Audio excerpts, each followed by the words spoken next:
And as we continue to follow the latest developments following the terror attack in Orlando, as we just told you a few minutes ago, Mateen reportedly scouted Disney World as a possible target. We have Fox News national security analyst KT McFarland joining us now. Good morning to you, KT. Good morning, ladies. We are clearly in a new era for radical Islamic terrorism and extremism. Yeah, you're absolutely right. And here's why the threat to the United States has changed. We initially worried, well, terrorists are going to come from the Middle East, they're going to come to America, or Americans are going to go to the Middle East and train and come back and commit terrorist acts, or terrorists are going to be hidden among immigrant populations of the migrants, Syrian refugees, for example, and come to America. So that's a physical movement.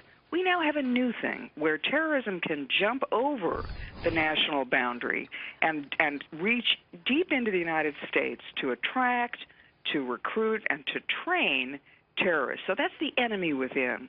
And the enemy within was the Fort Hood shooter. It was San Bernardino. It was now, tragically, Orlando.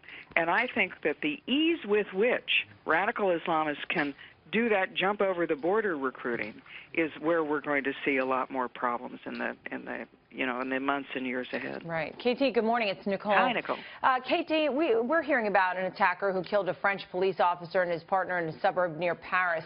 ISIS actually claiming responsibility for those murders. Your thoughts on that? I was in Europe last week and traveled throughout.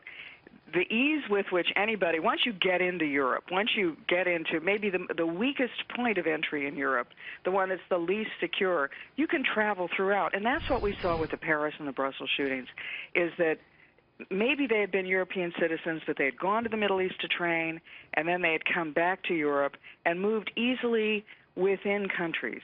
The thing about Paris and Brussels and those attackers is that when those men were known, their pictures were plastered all over subway entrances, on the sides of buses, and they were able to hide in plain sight for months, for weeks.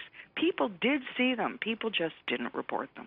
So, KT, they have access, clearly, and they have the Internet. So many of them are getting radicalized online. Yeah, and this is what I really don't understand, is we're the country with the geniuses in Silicon Valley that, invented the Internet, invented Microsoft, Twitter, Instagram, Facebook, all that stuff is our stuff. And somehow there are some bomb makers and some radicals in the deserts of Yemen who are outsmarting us on social media. To me, it just is a complete disconnect. And if we had a president who would admit we had a problem, and then would rally the forces of the creativity of Silicon Valley to say, how do we beat them online? We went after child pornographers and, for the most part, shut that down online. Why can't we do the same for terrorists?